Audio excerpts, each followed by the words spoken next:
Hello friends, welcome to Ruchita cooking. இன்னைக்கு நம்ம என்ன பார்க்க போறோம்னா, ஒரு ஹெல்த்தியான பிஸ்கெட் தான் பார்க்க போறோம். ஓட்ஸ் பிஸ்கெட் தான் பார்க்க போறோம். அதுக்கு தேவையான பொருட்களை பார்த்துடலாமா? இன்ஸ்டன்ட் ஓட்ஸ் ஒரு கப்பு, அதுக்கேற்ற மாதிரி கோதுமை மாவும் அதே கப்பில் அளந்துக்கலாம். சுகர் நான் கம்மியாக தான் போடுறேன். உங்களுக்கு எவ்வளோ சுகர் தேவைப்படுதோ அந்த அளவுக்கு போட்டுக்கோங்க. அதுவுமே ஒரு கப்பு தான் எடுத்துக்கிறேன். ஒரு ஸ்பூன் பேக்கிங் பவுடர், நிறைய நட்ஸு சேர்க்க போகிறேன். நான் பாதாம், முந்திரி, பிஸ்தா எல்லாத்தையும் கொஞ்சம் நெய்யில் வறுத்துட்டு அதுக்கப்புறம் சின்ன சின்னதாக கட் பண்ணி போட போகிறேன். அப்புறம் கொஞ்சம் கருப்பு திராட்சை சேர்க்க போகிறேன். பட்டர், கொஞ்சம் வாசனைக்காக வெண்ணிலா எசன்ஸ். எப்படி பண்ணாட்டு அதில் 50 கிராம் பட்டர் போட்டுக்கலாம். அது ரூம் டெம்பரேச்சர் கொண்டு வந்துடலாம். அதுக்கப்புறம் நாட்டு சர்க்கரையை நல்லா மிக்சியில் போட்டு பொடி பண்ணிட்டேன். ஏன்னா கட்டி கட்டியாக இருக்கிறதுனால சீக்கிரம் கரையாது. நாட்டு சர்க்கரை நல்லா பொடி பண்ணி இந்த பட்டரோடு சேர்த்துக்கலாம். இதை நல்லா கலக்கிடலாம். பட்டரும் நாட்டு சர்க்கரையும் நல்லா கலக்கணும். நாட்டு சர்க்கரையும் நல்லா சேர்த்தாச்சு. இதுக்கப்புறம் நம்ம ஓட்ஸ் சேர்த்துக்கலாம். ஒரு கப் ஓட்ஸு, ஒரு கப் கோதுமை மாவு, இதையும் சேர்த்து நல்லா மிக்ஸ் பண்ணிக்கலாம். முந்திரியை நம்ம சின்னதாக கட் பண்ணியாச்சு. இதை லைட்டாக நெய்யில் போயிட்டு ஃப்ரை பண்ணி எடுத்துட்டு வந்துடலாம்.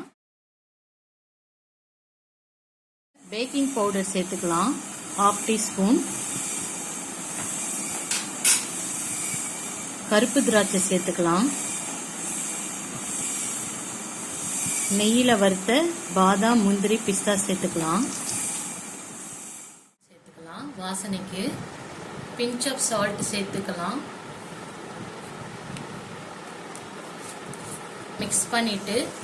நல்லா மிக்ஸ் பண்ணிட்டு தேவைப்பட்ட பால் ஆட் பண்ணி நல்ல ஒரு சப்பாத்தி மாவு பதத்துக்கு பிசைஞ்சிக்கலாம். பிசைஞ்சிக்கணும். பிசைஞ்சிட்டு நம்ம இப்போ பால் பிடிச்சிட்டு பேக்கிங் ட்ரேல வச்சுட்டு பேக் பண்ணலாம். நம்ம கொஞ்சம் ஜென்டிலாக பிசையணும். இதை ரவுண்டு பிடிச்சிட்டு நம்மளுக்கு விருப்பமான ஷேப்பில் பேக்கிங் ட்ரேல நம்ம வச்சு ஓவனில் வச்சிடலாம். 180 டிகிரிக்கு 10 மினிட்ஸ் ப்ரீ ஹீட் பண்ணிட்டு மறுபடியும் 180 டிகிரிக்கு 10 மினிட்ஸ் வேக வச்சா போதும்.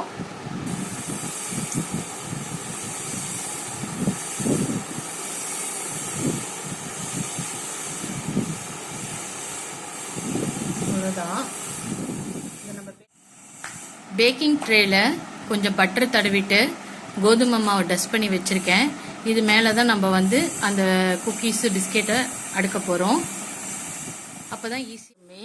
ஒரு 10 மினிட்ஸ் என்ன ஹீட்டில் பண்ணுறோமோ அந்த ஹீட்டில் ப்ரீ ஹீட் பண்ணிக்கணும். 180 டிகிரினா 10 மினிட்ஸ் கண்டிப்பாக ப்ரீ ஹீட் பண்ணிட்டு தான் நீங்கள் ப்ராடக்டை உள்ளே வைக்கணும். ஏன்னா அந்த ஓடிஜியில் எப்பயுமே சரி அந்த ஹீட் லைட்டாக ரோல் பண்ணணும். அப்போ உங்களுக்கு அந்த வெடிப்புலாம் வராது.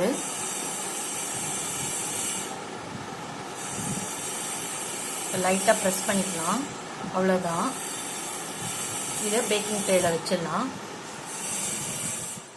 பிஸ்கெட்லாம் நம்ம பண்ணியாச்சு. ஒரு 10 மினிட்ஸ் நம்ம ரெஸ்ட் விட்டுட்டு ஓவனில் வச்சிடலாம். 80 டிகிரிக்கு 10 மினிட்ஸ் பேக் பண்ணிடலாம். ஹெல்த்தியான ஓட்ஸ் பிஸ்கெட் ரெடி ஆயிடுச்சுங்க.